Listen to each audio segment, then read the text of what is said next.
Hello ನಮಸ್ತೆ ವೀಕ್ಷಕರೇ, ಕಂದಾಯ ಅದಾಲತ್ ವಿಶೇಷ ಕಾರ್ಯಕ್ರಮದಲ್ಲಿ ಸ್ವಾಗತ. ನಾನು ಕಮಲ್ ನಯನ್. ಇವತ್ತಿನ ಕಂದಾಯ ಅದಾಲತ್ ಈ ಒಂದು ವಾರದಿಂದ ಪ್ರತಿ ಗುರುವಾರ ರಾತ್ರಿ 8ರಿಂದ 9 ನೇರ ಪ್ರಸಾರವಾಗುತ್ತೆ. ವಿಶೇಷವಾಗಿ ತಮಗೆಲ್ಲ ಒಂದು ಸೂಚನೆ ಏನಂದರೆ, ಪ್ರತಿ ಗುರುವಾರ ರಾತ್ರಿ 8ರಿಂದ 9ರವರೆಗೂ ಕಂದಾಯ ಅದಾಲತ್ ಕಾರ್ಯಕ್ರಮ ನೇರ ಪ್ರಸಾರದಲ್ಲಿ ಪ್ರಸಾರವಾಗುತ್ತೆ. ತಾವು ತಮ್ಮ ಈ ಒಂದು ಕಂದಾಯ ಇಲಾಖೆಗೆ ಮತ್ತು ತಹಸೀಲ್ ಕಾರ್ಯಾಲಯ ಹೀಗೆ ಸಂಬಂಧಪಟ್ಟ ಇಲಾಖೆಗೆ ಸಂಬಂಧಪಟ್ಟ ಸಾಕಷ್ಟು ವಿಚಾರಗಳನ್ನು ಈ ಒಂದು ಕಾರ್ಯಕ್ರಮದಲ್ಲಿ ಕರೆ ಮಾಡಿ ತಮಗೆ ಬೇಕಾದಂಥ ಸಮಸ್ಯೆಗಳಿಗೆ ಪರಿಹಾರವನ್ನು ಕಂಡುಕೊಳ್ಳಲಿಕ್ಕೆ ಇಲ್ಲಿ ಒಂದು ವೇದಿಕೆ. ಹಾಗೆ ಭಾಳ ಮುಖ್ಯವಾಗಿ ಮತ್ತೊಂದು ಸೂಚನೆಯನ್ನು ಕೊಡಬೇಕಂಥದ್ದು ಏನಪ್ಪ ಅಂದರೆ, ಕಂದಾಯ ಅದಾಲತ್ ಕಾರ್ಯಕ್ರಮಕ್ಕೆ ತಾವು ಪತ್ರಗಳನ್ನು ಕೂಡ ಬರಿಬೋದು. ಈ ಪತ್ರಗಳ ಮುಖೇನವಾಗಿ ತಮಗೆ ಏನು ಸಮಸ್ಯೆಗಳಿದೆ ಅದನ್ನು ಕೂಡ ಚರ್ಚೆ ಮಾಡಿ ಸಮಸ್ಯೆಗೆ ಪರಿಹಾರವನ್ನು ಕೂಡ ನಾವು ನೇರ ಪ್ರಸಾರದಲ್ಲಿ ನೀಡತಕ್ಕಂಥ ಪ್ರಯತ್ನವನ್ನು ಮಾಡ್ತೀವಿ. ಹಾಗಾದರೆ ಇವತ್ತಿನ ಕಾರ್ಯಕ್ರಮದಲ್ಲಿ ನಮ್ಮೊಟ್ಟಿಗೆ ಕಂದಾಯ ಅದಾಲತ್ನಲ್ಲಿ ಭಾಗವಹಿಸಲಿದ್ದಾರೆ ಮುರಳೀಧರ್ ಖೆ ಅವರು. ಅವ್ರನ್ನ ಕಾರ್ಯಕ್ರಮದಲ್ಲಿ ಸ್ವಾಗತ ಮಾಡಿಕೊಳ್ಳೋಣ. ಸರ್, ಕಾರ್ಯಕ್ರಮದಲ್ಲಿ ಸ್ವಾಗತ. ನಮಸ್ತೆ. ಹಾಗೆಯೇ ಭಾಳ ಮುಖ್ಯವಾಗಿ ಇವತ್ತಿನ ಈ ಕಾರ್ಯಕ್ರಮದಲ್ಲಿ ಮತ್ತೊಬ್ಬ ಅತಿಥಿಗಳು ಕೂಡ ಭಾಗವಹಿಸಲಿಕ್ಕಿದ್ದಾರೆ. ಅದು ಒಂದು ಬ್ರೇಕ್ ಆದ ಬಳಿಕ ಅವ್ರನ್ನೂ ಕೂಡ ನಾವು ಕಾರ್ಯಕ್ರಮದಲ್ಲಿ ಸ್ವಾಗತ ಮಾಡ್ಕೊಳ್ಳೋಣ. ಈಗ ಮುರಳೀಧರ್ ಖೆ ಅವರೊಟ್ಟಿಗೆ ಒಂದಷ್ಟು ವಿಚಾರಗಳನ್ನು ಶೇರ್ ಮಾಡಿಕೊಂಡು, ಕಂದಾಯ ಅದಾಲತ್ನ ಈ ಒಂದು ಕಾರ್ಯಕ್ರಮದಲ್ಲಿ ತಮಗೆ ಸಾಕಷ್ಟು ವಿಚಾರವಾಗಿ ಹೊಲ ಮನೆ ಸರ್ವೆ ನಂಬರ್ ಇತ್ಯಾದಿ ತಹಸೀಲಿ ಕಾರ್ಯಗಳ ಸಂಬಂಧವಾಗಿ ತಮಗೆ ಯಾವುದೇ ಅನುಮಾನಗಳು, ಸಂಶಯಗಳು, ಸಮಸ್ಯೆಗಳಿದ್ದರೂ ಕೂಡ ತಾವು ಅದನ್ನು ನೇರವಾಗಿ ಕರೆ ಮಾಡ್ಬೋದು. ನಮ್ಮ ದೂರವಾಣಿ ಸಂಖ್ಯೆ ತಮ್ಮ ಟಿ ವಿ ಪರದೆ ಮೇಲೆ ಸಿಗ್ತದೆ. ಅದನ್ನು ನೋಡಿ ಕರೆ ಮಾಡಿ ಒಂದು ಮಾಹಿತಿಗಾಗಿ ಕಾಲ್ ಮಾಡಿ ತಮ್ಮ ಸಮಸ್ಯೆಗೆ ತಾವು ಪರಿಹಾರವನ್ನು ಕಂಡುಕೊಳ್ಬೋದು. ಸರ್, ವಿಶೇಷವಾಗಿ ನಾವು ಕಳೆದ ಬುಧವಾರ ದಿವಸ ಏನು ಕಂದಾಯ ಅದಾಲತ್ ಕಾರ್ಯಕ್ರಮದಲ್ಲಿ ತಾವು ಭಾಗವಹಿಸಿ ಸಾಕಷ್ಟು ವಿಚಾರಗಳನ್ನು ಹೇಳಿದಿರಿ.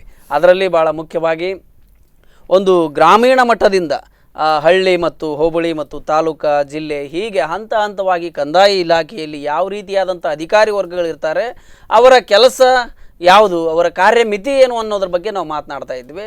ಈಗ ನಾವು ಗ್ರಾಮೀಣ ಮಟ್ಟದಲ್ಲಿ ಇರ್ತಕ್ಕಂಥ VA ಅವರ ಕೆಲಸಗಳೇನು ಅದನ್ನು ಕಳೆದ ವಾರ ಹೇಳಿದ್ರಿ. ಈಗ ಒಂದು ಹಂತ ಮುಂದೆ ಹೋಗಿ ಹೋಬಳಿ ಮಟ್ಟದವರೆಗೂ ತಾವು ಮಾತನಾಡಿದ್ರಿ. ತಹಸೀಲ್ದಾರರ ಕಾರ್ಯವ್ಯಾಪ್ತಿಗೆ ಬರ್ತಕ್ಕಂಥ ಕೆಲಸಗಳು ಮತ್ತು ಅಲ್ಲಿ ನಡೀತಕ್ಕಂಥ ಚಟುವಟಿಕೆಗಳ ಬಗ್ಗೆ ಒಂದಷ್ಟು ಮಾಹಿತಿಯನ್ನು ಈ ಒಂದು ಸಂಚಿಕೆಯಲ್ಲಿ ಆರಂಭ ಮಾಡೋಣ ಅಂತ. ಸರಿ. ನಮ್ಮ ಈಗೇನು ಹೇಳಿದ ಹಾಗೆ ತಾಲೂಕು ಕಚೇರಿಗೆ ಬರುವಂಥ ಎಲ್ಲ ಅರ್ಜಿಗಳ ಬಗ್ಗೆ, ಹೆಚ್ಚಿನ ಅರ್ಜಿಗಳ ಬಗ್ಗೆ ಗ್ರಾಮ ಮಟ್ಟದಿಂದ ನಮಗೆ ವರದಿ ಬರಬೇಕಾಗುವಂಥದ್ದು ನಾವು ಕಳೆದ ಬಾರಿ ಹೇಳಿದ್ದೇವೆ. ಆ ಗ್ರಾಮ ಮಟ್ಟದಲ್ಲಿ ಗ್ರಾಮಕರ್ಣಿಕರಿಂದ ಬಂದಂಥ ವರದಿ ಅದನ್ನು ಅವರು ಕಂದಾಯ ನಿರೀಕ್ಷಕರು ಅಂದರೆ ಏನು ವಿಲೇಜ್ ಅಕೌಂಟೆಂಟಿಂದ ರೆವಿನ್ಯೂ ಇನ್ಸ್ಪೆಕ್ಟರ್ಗೆ ರಿಪೋರ್ಟನ್ನು ಕಳಿಸ್ಕೊಡ್ತಾರೆ. ಯಾವುದೇ ಇರಲಿ, ಈಗ ಉದಾಹರಣೆಗೆ ಒಂದು ಇನ್ಕಮ್ ಸರ್ಟಿಫಿಕೇಟ್ ಅಂತ ಹೇಳುವುದಾದರೂ ಅಥವಾ ಯಾವುದೋ ವಿವಿಧ ಪಿಂಚಣಿಗಳ ಬಗ್ಗೆ ರೆಕಾರ್ಡ್ಗಳನ್ನು ಮುಖ್ಯವಾಗಿ ಗ್ರಾಮ ಮಟ್ಟದಲ್ಲಿ ತಯಾರಾಗುವಂಥದ್ದು. ಅಲ್ಲಿಂದ ಅದು ನೇರವಾಗಿ ವಿಲೇಜ್ ರೆವಿನ್ಯೂ ಇನ್ಸ್ಪೆಕ್ಟರ್ ಕಳಿಸ್ತಾರೆ. ಆ ಹೋಬಳಿ ಮಟ್ಟದ ರೆವಿನ್ಯೂ ಇನ್ಸ್ಪೆಕ್ಟರು ಅವರು ಅದನ್ನು ಅವರ ಅಭಿಪ್ರಾಯದೊಂದಿಗೆ, ಅವರೇನು ಗ್ರಾಮಕರ್ಣಿಕರ ವರದಿಯನ್ನು ಒಪ್ಪಲೇಬೇಕಂತಿರಲಿಲ್ಲ, ಅವರದೇ ಆದಂಥ ಒಂದು ಸ್ಪಷ್ಟ ಅಭಿಪ್ರಾಯದೊಂದಿಗೆ ವರದಿಯನ್ನು ತಹಸೀಲ್ದಾರರಿಗೆ ಕಳಿಸಿಕೊಡ್ತಾರೆ. ತಹಸೀಲ್ದಾರರು ಅದನ್ನು ಪರಿಶೀಲಿಸಿಕೊಂಡು ಈಗ ಹೇಳಿದರೆ ಕೆಲವೊಂದು ಅಧಿಕಾರವನ್ನು ಪ್ರತ್ಯೋಜಿಸಿದ್ದಾರೆ. ನಾವು ಉಪ ತಹಸೀಲ್ದಾರ್ಗಳಿಗೆ ಕೆಲವೊಂದು ಅಧಿಕಾರವನ್ನು ಕೊಟ್ಟಿದ್ದಾರೆ. ಯಾಕೆ ಹೇಳಿದರೆ ಎಲ್ಲವನ್ನೂ ಕೂಡ ತಹಸೀಲ್ದಾರ್ ನೋಡಲಿಕ್ಕೆ ಕಷ್ಟ ಆಗುವುದು ಎನ್ನುವಂಥದ್ರ ದೃಷ್ಟಿಯಿಂದ ಕೆಲವೊಂದು ಅಧಿಕಾರವನ್ನು ನಾಡು ಕಚೇರಿ ಇದ್ದಲ್ಲಿ ಉಪ ತಹಸೀಲ್ದಾರರಿಗೆ ಈ ವಿವಿಧ ರಾಷ್ಟ್ರೀಯ ಸಾಮಾಜಿಕ ಭದ್ರತಾ ಯೋಜನೆಯ ಪಿಂಚಣಿಗಳನ್ನು ಮಂಜೂರು ಮಾಡುವಂಥದ್ದು, ಅದಕ್ಕೆ ಡೆಪ್ಟಿ ತಹಸೀಲ್ದಾರಿಗೆ ಅಧಿಕಾರವನ್ನು ಕೊಟ್ಟಿದ್ದಾರೆ. ಆದಾಯ ದೃಢಪತ್ರವನ್ನು ಕೊಡುವಂಥದ್ದು ಕೂಡ ಅವರಿಗೆ ಕೊಟ್ಟಿದ್ದಾರೆ. ಹೀಗೆ ಜಾತಿ ಸರ್ಟಿಫಿಕೇಟ್ ಕೊಡುವಂಥದ್ದು ಮಾತ್ರ ಅಂದರೆ ಪರಿಶಿಷ್ಟ ಜಾತಿ ಪಂಗಡದ ಅದನ್ನು ಮಾತ್ರ ತಹಸೀಲ್ದಾರರೇ ಇಶ್ಯೂ ಮಾಡಬೇಕಂತ ಇದೆ. ಹೀಗೆ ಆ ರೀತಿಯಲ್ಲಿ ಆ ಕಾರ್ಯಗಳನ್ನು ನಡೀತಾ ಇದೆ. ಜಮೀನಿಗೆ ಸಂಬಂಧಪಟ್ಟದ್ದೇ ಆಗಲಿ, ಭೂ ಪರಿವರ್ತನೆ, ಹಕ್ಕು ಬದಲಾವಣೆಗಳು, ಅದು ಕೂಡ ಅಷ್ಟೇ. ಹಕ್ಕು ಬದಲಾವಣೆಗೆ ಸಂಬಂಧಪಟ್ಟ ಇವತ್ತು ಭೂಮಿ ಕೇಂದ್ರ ಇದೆ, ಅದು ಅದರದ್ದೇ ಆದ ಒಂದು ಪ್ರಕ್ರಿಯೆಯನ್ನು ನಡೆಸಿ ಅಂತಿಮವಾಗಿ ಕಂದಾಯ ಉಪ ತಹಸೀಲ್ದಾರರಿದ್ದಾರೆ, ಅವರಿಂದ ಅನುಮೋದಿಸಲ್ಪಡುತ್ತದೆ. ಆನಂತರ ಅದನ್ನು ಪಹಣಿಗೆ ವಿತರಣೆಯ ಸಂದರ್ಭದಲ್ಲಿ ಕೂಡ ಮತ್ತೆ ಗ್ರಾಮಕರ್ಣಿಗರ ತಂಬನ್ನು ಕೊಟ್ಟರು ಮತ್ತು ಅದು ಪಹಣಿ ಹೊರಗೆ ಬೀಳುವಂಥದ್ದು. ಈ ರೀತಿಯಲ್ಲಿ ಕೆಲಸಗಳು ನಡೀತಾ ಇರ್ತದೆ. ಎಸ್ ಸರ್, ಬಹಳ ಮುಖ್ಯವಾಗಿ ಇವತ್ತು ಹಳ್ಳಿಗಾಡಿನ ಪ್ರದೇಶಗಳಲ್ಲಿ ಈ ತಹಸೀಲಿ ಕಾರ್ಯಕ್ರಮಗಳೇನಿವೆ ಅದರ ಶುಲ್ಕದ ಬಗ್ಗೆ ಒಂದು ದೊಡ್ಡ ಸಮಸ್ಯೆ ಅಥವಾ ಒಂದು ಮಾಹಿತಿಯ ಕೊರತೆ ಇದೆ. ಈಗ ಹಳ್ಳಿಗಾಡಿನಲ್ಲಿ ಏಜೆಂಟ್ರುಗಳು ಅಂತಕ್ಕಂಥವ್ರು ಈ ರೀತಿ ಅವ್ರು ಹೇಳಿದ್ದೇ ಶುಲ್ಕ ಇರ್ತದೆ. ಅದಕ್ಕೆ ಸರಿಯಾದ ಒಂದು ಮಾಹಿತಿಯ ಒಂದು ಮಾರ್ಗದರ್ಶನ ತಹಸೀಲಿ ಕಚೇರಿಯಲ್ಲಿ ಎಲ್ಲಿ ಪಡಿಬಹುದು ಸಾರ್ವಜನಿಕ? ಬಹುಶಃ ತಹಸೀಲ್ದಾರ ಕಚೇರಿಯಲ್ಲಿ ತಾವು ಹೊರಗಡೆ ನೋಡಿದರೆ ಅಲ್ಲಿ ಬೋರ್ಡಲ್ಲಿ ಇದೆ ಯಾವ್ಯಾವುದಕ್ಕೆ ಎಷ್ಟೆಷ್ಟು ಶುಲ್ಕವನ್ನು ಪಾವತಿಸಬೇಕು ಎನ್ನುವಂಥದ್ದು. ಪ್ರತಿಯೊಂದಕ್ಕೂ ನಿಗದಿತ ಶುಲ್ಕ ಇದೆ, ಅದಕ್ಕೆ ನಿಗದಿತ ರಸೀದಿಯನ್ನು ಕೂಡ ಕೊಡಬೇಕಂತ ಇದೆ. ಹಾಗೆ ಈಗ ಹೆಚ್ಚಿನ ದೃಢಪತ್ರಗಳೆಲ್ಲ ಭೂಮಿ ಕೇಂದ್ರದಲ್ಲಿ, ಅಂದರೆ ಇವತ್ತು ಪಡಸಾಲೆ ಅಂತ ಹೇಳ್ತಾ ಇದ್ದಾರೆ, ಅಟಲ್ ಜಿ ಜನಸ್ನೇಹಿ ಕೇಂದ್ರ ಅಂತ ಹೇಳುವಂಥದ್ದು ಅಲ್ಲಿ ಸಿಗುತ್ತೆ. ಅಲ್ಲಿ ತಗೊಳ್ಬೇಕಾದ್ರೆ ಅದಕ್ಕೆ ಎಷ್ಟು ಶುಲ್ಕ ಅಂತ ಹೇಳುವಂಥದ್ದು ಅದರಲ್ಲೇ ಬರೆದಿರುತ್ತೆ. ಉದಾಹರಣೆಗೆ ಈಗ ಪಹಣಿಗೆ ಅಲ್ಲಿ ಪ್ರಿಂಟೆಡ್ ಕಂಪ್ಯೂಟರೈಸ್ಡ್ RTCಗೆ ಇರುವಂಥದ್ದು 10 ರೂಪಾಯಿ. ಅದನ್ನು 10 ರೂಪಾಯಿಂದ ಅದರಲ್ಲೇ ಕೆಳಗಡೆ ಬರೆದಿದೆ. ಮ್ಯೂಟೇಷನ್ ಕಾಪಿ 15 ರೂಪಾಯಿ. ಹೀಗೆ ಪ್ರತಿಯೊಂದಕ್ಕೂ ಒಂದೊಂದು ಶುಲ್ಕವನ್ನು ನಿಗದಿಪಡಿಸಿದೆ. ಹಾಗೆ ಸರ್ವೆ ಮಾಡಲಿಕ್ಕೆ ಸರ್ವೆಗೆ ಇಂತಿಷ್ಟೇ ಶುಲ್ಕ ಕೊಡಬೇಕಂತಲೇ ಅಲ್ಲಿ ಇದೆ. ಮತ್ತು ಯಾರು ಅದನ್ನು ಜನರು ಅದನ್ನು ತಾವು ಹೇಳಿದ ಹಾಗೆ ಏಜೆಂಟ್ರು ಅಂತ ಏನು ಹೇಳ್ತಾ ಇದ್ದಾರೆ, ಅವರು ಅದನ್ನು ಅವರದೇ ಆದಂಥ ಒಂದು ಶುಲ್ಕ ಅವರು ಪಡಿತಾರೆ.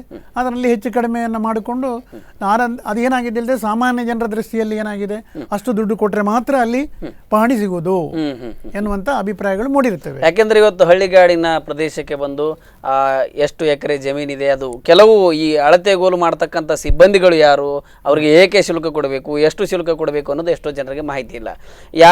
ಯಾರೋ ಕರ್ಕೊಂಡು ಬಂದು ಅಳತೆ ಮಾಡ್ತಕ್ಕಂಥದ್ದು, ಈ ಹೊಲ ಮನೆ ಖರೀದಿ ಮಾಡ್ತಕ್ಕಂಥ ಸಂದರ್ಭಗಳಲ್ಲಿ ಎಷ್ಟು ಜಮೀನಿದೆ, ಇದಕ್ಕೆ ಚೆಕ್ಬಂದಿಯನ್ನು, ಈ ರೀತಿಯಾದಂಥ ಚಟುವಟಿಕೆಗಳಲ್ಲಿ ಸುಮಾರಾಗಿ ನೋಡಿದರೆ ವರ್ಷಗಟ್ಟಲೆ ಹಣವನ್ನು ಕೂಡಿಟ್ಟು ಆ ಕೆಲಸವನ್ನು ಮಾಡ್ತಕ್ಕಂಥ ಸಾಕಷ್ಟು ಜನ ರೈತರನ್ನ ನಾವು ನೋಡಿದ್ದೇವೆ. ನಿದರ್ಶನಗಳು ನಮ್ಮ ಮುಂದಿದೆ.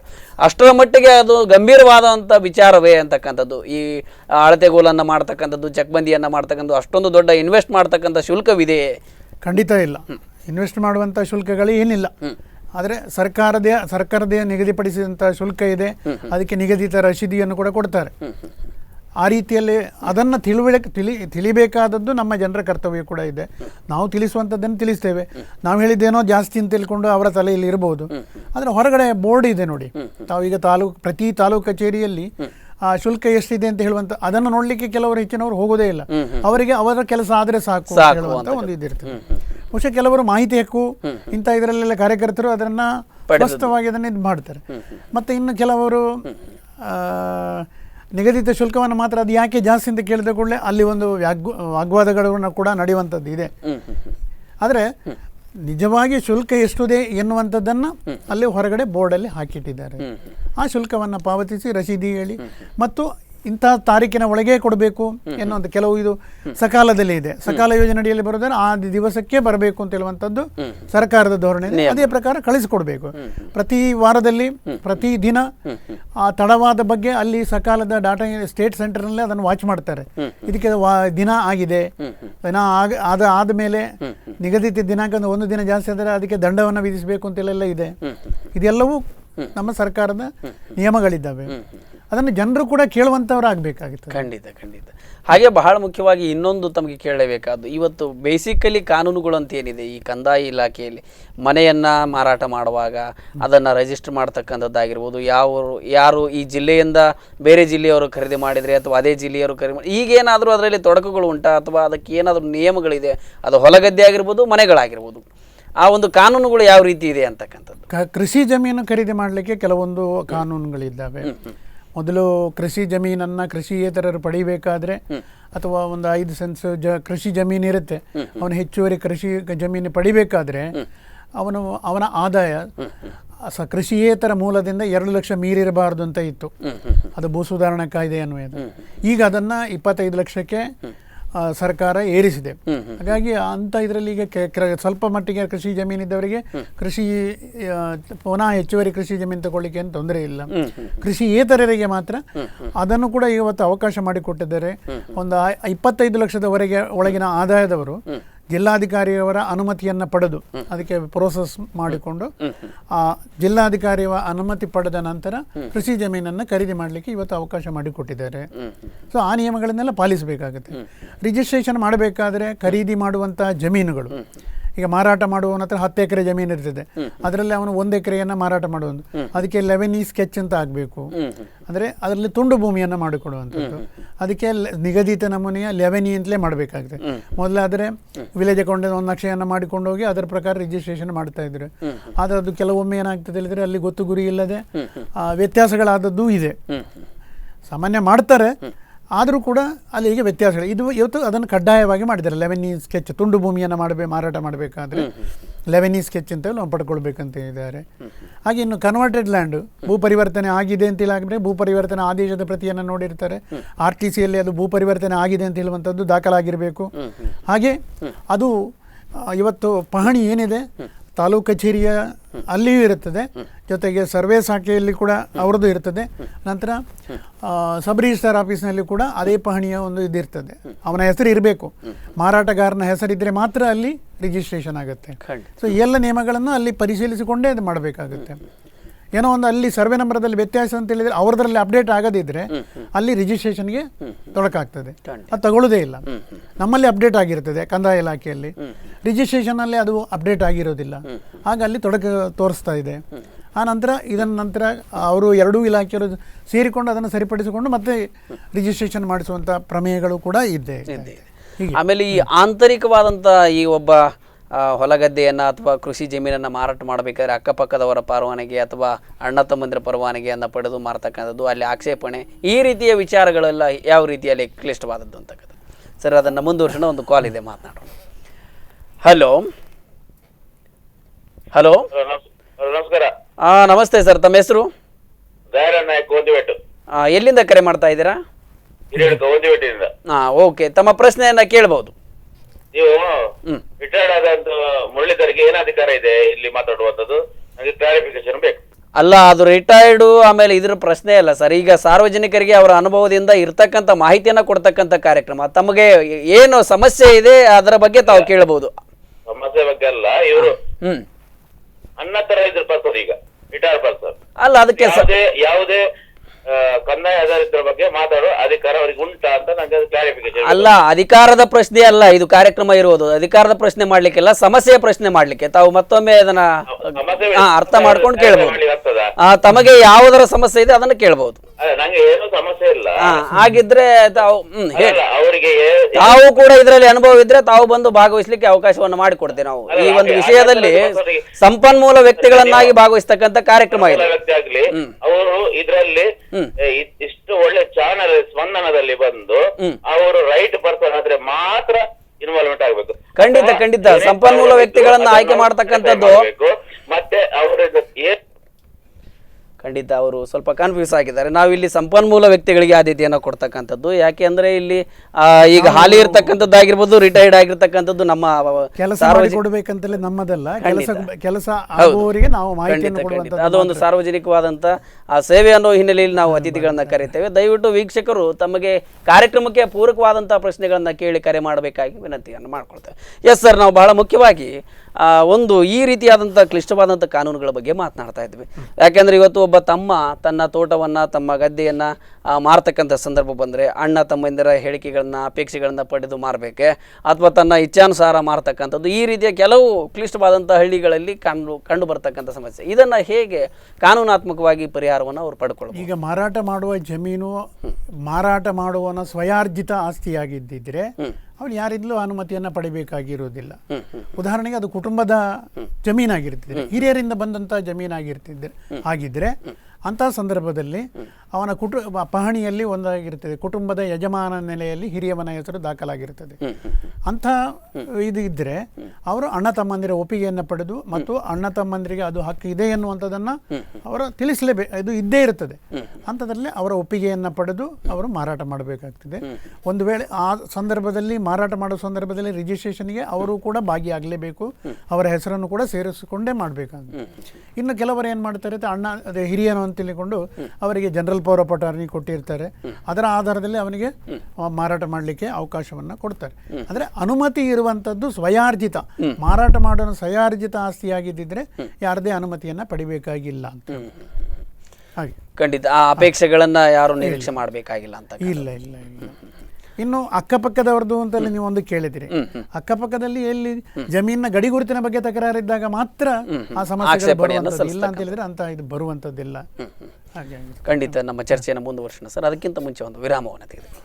ಎಸ್ ವೀಕ್ಷಕರೇ, ಬಹಳ ಮುಖ್ಯವಾದಂಥ ಇವತ್ತಿನ ಕಂದಾಯ ಅದಾಲತ್ನಲ್ಲಿ ತಮಗೆ ಏನು ಈ ಕಂದಾಯ ಇಲಾಖೆಯಲ್ಲಿ ಬರ್ತಕ್ಕಂಥ ಸಮಸ್ಯೆಗಳಿಗೆ ಅಥವಾ ಮಾರ್ಗದರ್ಶನದ ಅಗತ್ಯತೆ ಇದ್ದರೆ ಖಂಡಿತ ಕರೆ ಮಾಡ್ಬೋದು. ನೀವು ಕೂಡ ಇಲ್ಲಿ ಸಲಹೆಯನ್ನು ನೀಡಲಿಕ್ಕೆ ನಮ್ಮೊಟ್ಟಿಗೆ ಅತಿಥಿಗಳಿದ್ದಾರೆ, ತಮಗೆ ಪೂರಕವಾದಂಥ ಸಲಹೆ ಮಾರ್ಗದರ್ಶನವನ್ನು ಮಾಡ್ತಾರೆ. ಈ ಕಾರ್ಯಕ್ರಮ ಮುಂದುವರಿಯುತ್ತೆ. ಅದಕ್ಕಿಂತ ಮುಂಚೆ ಒಂದು ಚಿಕ್ಕ ಬ್ರೇಕ್.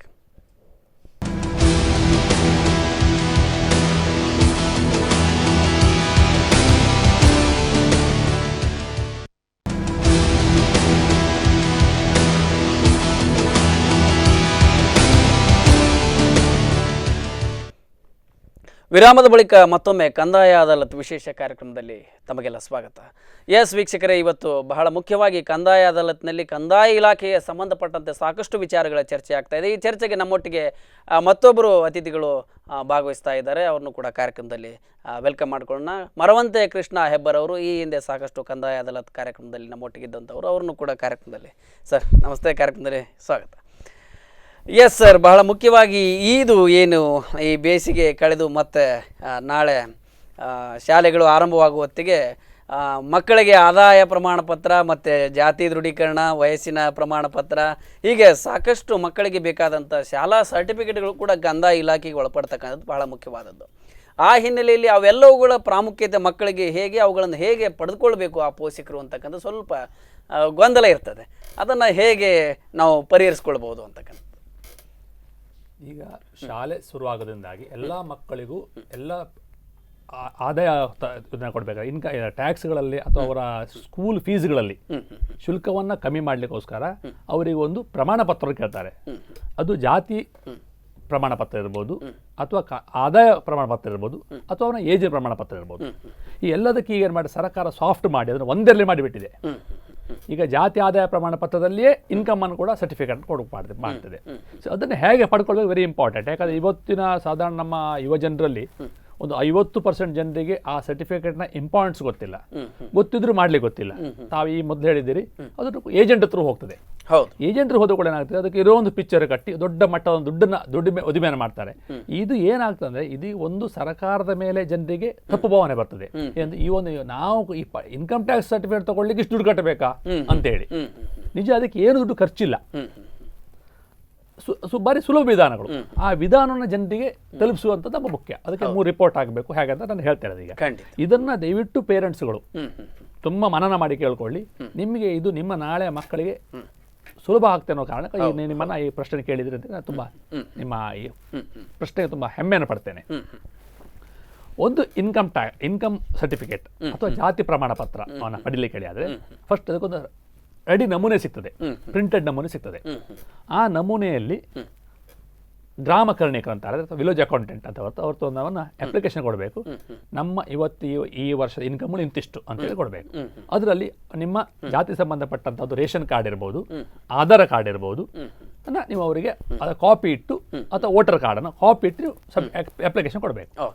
ಆಗ ಅಲ್ಲಿಯ ಗ್ರಾಮ ಕರ್ಣಿಕರು ಅದನ್ನು ಸ್ಟಡಿ ಮಾಡಿ ಪರಿಶೀಲನೆ ಮಾಡಿ ಅದನ್ನು ಅವರು ರಿಪೋರ್ಟ್ ಕೊಡ್ತಾರೆ. ನಿಮ್ಗೆ ಇಂತಿಷ್ಟು ಇನ್ಕಮ್ ಉಂಟಂತೇಳಿ ಆ ರಿಪೋರ್ಟನ್ನು ಇಟ್ಟು ನಾವು ಅದನ್ನು ರೆವಿನ್ಯೂ ಇನ್ಸ್ಪೆಕ್ಟರ್ ಆಫೀಸಿಗೆ ಹೋಗಬೇಕು. ಅವರು ಅದನ್ನು ಅವ್ರದ್ದೇ ಆದ ಒಂದು ಮಹಾಜರು ಮಾಡುತ್ತಾರೆ. 5 ಜನರ ಮಹಾಜರು ಮಾಡ್ತಾರೆ. ಅದಕ್ಕೆ ಒಂದು ಹೇಳಿಕೆ ಅಂತ ಕೊಡ್ತಾರೆ. ಆ ಹೇಳಿಕೆ ಪ್ರಕಾರ 5 ಜನ ಮಹಾಜರು ಮಾಡಿ ಒಂದು ರಿಪೋರ್ಟ್ ಕೊಟ್ಟು ಅದನ್ನು ತಹಶೀಲ್ದಾರಿಗೆ ಕೊಡ್ತಾರೆ.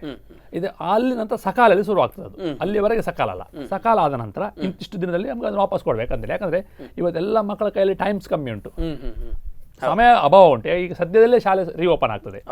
ಉರಿಯಾದ ಬೇಸಿಗೆ ಇದೆ, ಜಾಸ್ತಿ ಹೊತ್ತಲ್ಲಿ ಕ್ಯೂ ನಿಲ್ಲಿಗೂ ಸಾಧ್ಯ ಇಲ್ಲ ಹುಡುಗರಿಗೆ. ಹಾಗೆ ಪ್ರತಿ ಗ್ರಾಮದಿಂದ ಕೆಲಸ ಆದ ನಂತರ ಅಲ್ಲಿಯ ರೆವಿನ್ಯೂ ಆಫೀಸರ್ ತಗೊಂಡು ಅದನ್ನು ನಾವು ತಾಲೂಕು ಕಚೇರಿಗೆ ಸಬ್ಮಿಟ್ ಮಾಡಬೇಕಾಗ್ತದೆ. ಅಲ್ಲಿ ಸಕಾಲದಲ್ಲಿ ಅದಕ್ಕೆ 15 ದಿನದಿಂದ 7 ರಿಂದ 15 ದಿನದೊಳಗೆ ನಮಗೆ ಕೊಡ್ತಾರೆ. ಅದನ್ನು ಕೊಡಲೇಬೇಕು. ಅದನ್ನು ಕೊಡದಿದ್ದ ಪಕ್ಷದಲ್ಲಿ ಆ 15 ದಿನದ ನಂತರ ಅದಕ್ಕೆ ಒಂದು ಟೈಮ್ ಬೌಂಡ್ಸ್ ಇರ್ತದೆ, ಮತ್ತೆ ಸೀರಿಯಲ್ ವೈಸ್ ಇರ್ತದೆ, ನಡುವಲ್ಲಿ ಕೊಡ್ಲಿಕ್ಕೆ ಆಗೋದಿಲ್ಲ. ಸೀರಿಯಲ್ ವೈಸ್ ಆಗುತ್ತೆ, 15 ದಿನದೊಳಗೆ ಅದು ಕೊಡ್ತಾರೆ ಅದನ್ನು. ಸೊ ಇದು ವೆರಿ ಇಂಪಾರ್ಟೆಂಟ್ ವರ್ಕ್ಸ್. ಈ ವರ್ಕನ್ನು ಮಾಡಿದರೆ ನಾಳೆ ಶಾಲೆ ಹೋಗಬೇಕಾದ್ರೆ ಶಾಲೆ ಹೋದ ನಂತರ ಕೇಳ್ತಾರೆ. ಏನು ಹೆಚ್ಚು ಪೇರೆಂಟ್ಸಿಗೆ ಗೊತ್ತಿಲ್ಲ, ಸ್ಕೂಲಿಗೆ ಹೋದ ನಂತರ ನಿಮ್ಮ ಆಧಾರ್ ಸರ್ಟಿಫಿಕೇಟ್ ಕೊಡಿ ಹಾಗಾದ್ರೆ ನಿಂತದ್ದು ಅವರಿಗೆ ಗೊತ್ತಿಲ್ಲ. ಅದಕ್ಕೆ ಈಗಲೇ ಹೇಳ್ತಾ ಇದ್ದೀರಿ, ಈಗಲೇ ಅದಕ್ಕೆ ಪೇರೆಂಟ್ಸ್ಗಳು ಇದ್ರೆ ಈಗಲೇ ತಯಾರಾಗಿ ನೆಕ್ಸ್ಟ್ ನಾಳೆ ಬರೋ ಯುದ್ಧಕ್ಕೆ ಈಗಲೇ ರೆಡಿ ಆಗುವಂಥ ಯುವ ಜನತೆ ಈಗಲೇ ರೆಡಿ ಆಗಬೇಕು ಅನ್ನೋ ಕಾರಣಕ್ಕೆ ನಿಮ್ಮ ಈ ಇನ್ಫಾರ್ಮೇಶನ್ ನಾನು ತಮ್ಮಲ್ಲಿ ಕಳಿಸ್ತಾ ಇದ್ದೇನೆ. ಸೊ ಇದಾದ ನಂತರ ನಿಮಗೆ ಸರ್ಟಿಫಿಕೇಟ್ ಇರ್ತದೆ, ಅದನ್ನು ನಿಮ್ಮ ಸ್ಕೂಲಿಗೆ ಸಬ್ಮಿಟ್ ಮಾಡ್ಬೋದು. ದಯವಿಟ್ಟು ಎಲ್ಲ ಪೇರೆಂಟ್ಸ್ ತನ್ನ ಮನವಿ, ಈಗಲೇ ಅದರ ಬಗ್ಗೆ ಕಾರ್ಯೋನ್ಮುಖರಾಗಿ ಆದಷ್ಟು ಬೇಗ ಅದನ್ನು ತಯಾರು ಮಾಡಿಕೊಳ್ಳಿ. ಅಗತ್ಯವಾದದ್ದು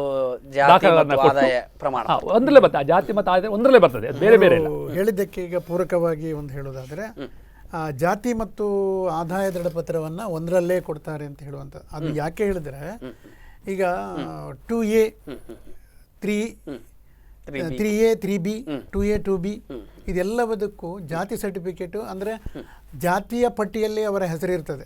ಉದಾಹರಣೆಗೆ ಬಿಲ್ಲವಾಸ್, ವಿಶ್ವಕರ್ಮಾಸ್, ದೇವಾಡಿಗಾಸ್, ಇದೆಲ್ಲ ಹೆಸರು 2A ಯಲ್ಲಿ ಬರ್ತದೆ.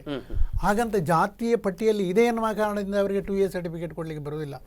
ಆದರೆ ಅಲ್ಲಿ ಆದಾಯದ ಮಿತಿ ಇದೆ. ಉದಾಹರಣೆಗೆ ಅವರ ಕುಟುಂಬದ ಆದಾಯ 6.5 ಲಕ್ಷದ ಒಳಗಿರಬೇಕು. ಇಲ್ಲ ಅಂತ ಹೇಳಿದ್ರೆ ಅವರು 2A ಕ್ಯಾಟಗರಿಗೆ ಅವರು ಅರ್ಹರಾಗುವುದಿಲ್ಲ. ಸೊ ಆ ಎಲ್ಲ ಒಂದು ಕಾರಣದಿಂದ ಜಾತಿಯ ಮಾಹಿತಿಯನ್ನು ಕೂಡ ಕೊಡಬೇಕಾಗ್ತದೆ. ಈಗ ಅವರು ಹೇಳಿದ್ದಕ್ಕೆ ಪೂರಕವಾಗಿ ನಾನು ಹೇಳ್ತಾ ಇರೋದು. ಯಾಕೆಂದ್ರೆ ಅಲ್ಲಿ ಜಾತಿ ಆದಾಯ 3A 3Bಗೆ ಸಹ ಒಕ್ಕಲಿಗ, ಜೈನ, ಬಂಟ್ ಇವರೆಲ್ಲ 3B ಬರ್ತಾರೆ. ಆದರೆ ಅಲ್ಲಿ ಆದಾಯದ ಮಿತಿ 6.5 ಲಕ್ಷ, ಕುಟುಂಬದ ಆದಾಯ 6.5 ಲಕ್ಷದ ಒಳಗಿರಬೇಕು ಅಂತ ಇದೆ. ಅದಕ್ಕೋಸ್ಕರ ಪರಿಶಿಷ್ಟ ಜಾತಿ ಪಂಗಡದವರಿಗೆ ಆದಾಯದ ಮಿತಿ ಇಲ್ಲ.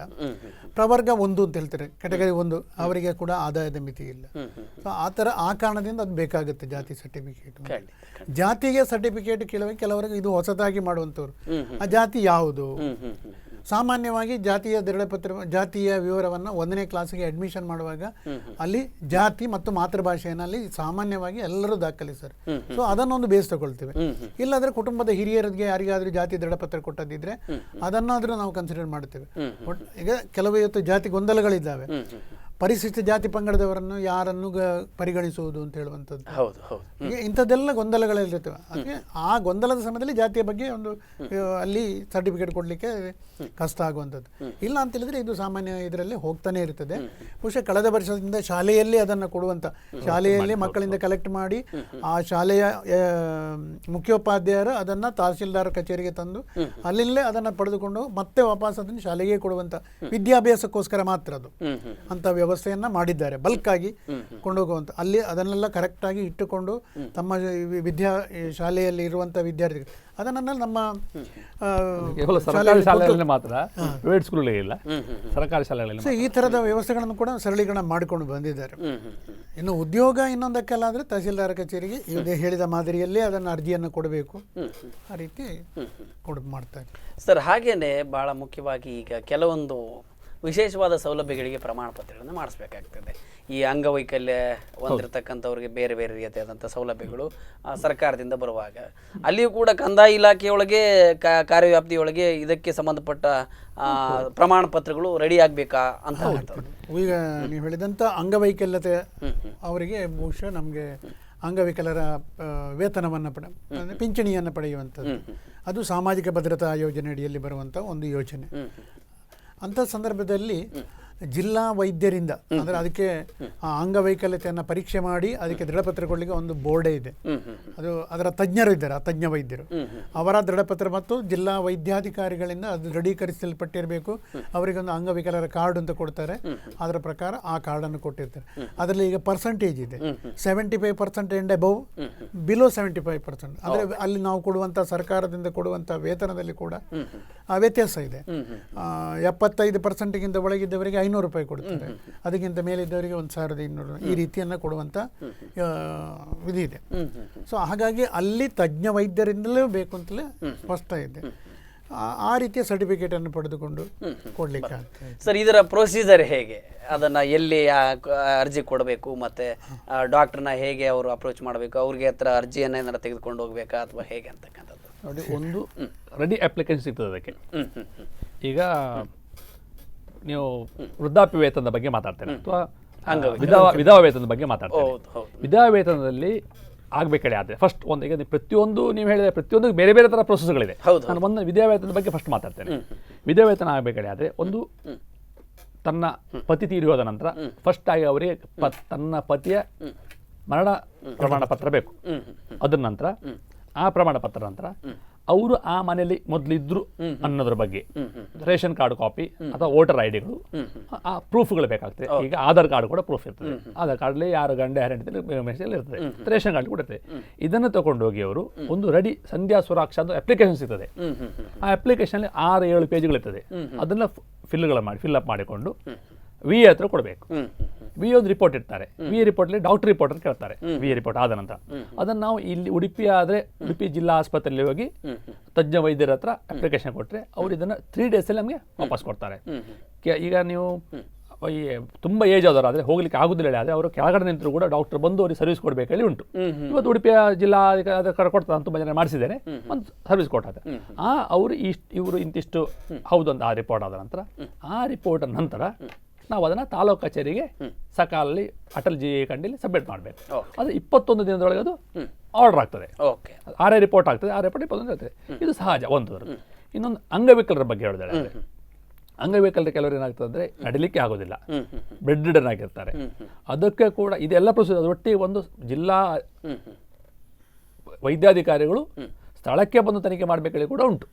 ಈಗ ಅವ್ರಿಗೆ ಬೆಡ್ ರಿಡನ್ ಆಗೋದೇ ಇಲ್ಲ, ಇವರು ಹೇಳಿದಾಗ 75% ಅಂದರೆ ಅವ್ರ ಮನುಷ್ಯ 75% ಅದಕ್ಕೆ ಜಾಸ್ತಿ ಓಡಾಡಲಿಕ್ಕೆ ಆಗೋದಿಲ್ಲ, ಅವನು ಬಂದು ಕೂಡ ನೋಡಿ ಹೋಗ್ಬೇಕಲ್ಲಿ ಉಂಟು. ಅಥವಾ ಅವರ ಸಂಬಂಧಪಟ್ಟ ಒಬ್ಬ ಅಧಿಕಾರಿಗಳ ಕಳಿಸಿ ಸ್ಥಳ ತನಿಖೆ ಮಾಡಿಸಿ ಮಹಾಜನ ಮಾಡ್ಕೊಂಡು ಬಂದು ಮಾಡುವಂಥ ವ್ಯವಸ್ಥೆಗಳು ಕೂಡ ಉಂಟು. ಸೊ ಇದೆಲ್ಲ ಆದ ನಂತರ ತಾಲೂಕು ಆಫೀಸ್ ಸಬ್ಮಿಟ್ ಮಾಡಬೇಕು, ತಾಲೂಕು ಸೇರುತ್ತೆ.